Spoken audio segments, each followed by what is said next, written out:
তাদের কিচেনটা দেখে আসার পরে দেখি কি কি খাবার ছিল এখানে। প্রথমে ভাত, ডিম রান্না, এখানে ছিল মুরগির রোস্ট, গরুর মাংস,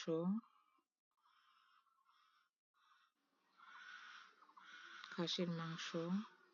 দেখতে পাচ্ছেন খাবারের কোয়ালিটি কোয়ান্টিটি গুলা। এখানে ছিল ছোট মাছ পেঁয়াজ দিয়ে রান্না।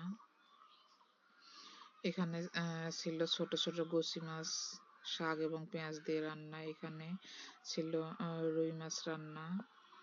এখানে আরেক ধরনের ছোট মাছ চিংড়ি মাছ। এখানে ছিল গরুর মাংস রান্না। এটা ছিল মুরগির রোস্ট, যেটাকে ঝাল রোস্ট বলে এটা। কাবাব ছিল এখানে, কালো জিরা, বাদাম ভর্তা। এখানে মাছের ভর্তা ছিল, তারপরে পেঁপে ভর্তা, আলু ভর্তা, শুকনো মরিচ দিয়ে করা। এটা ছিল মুরগির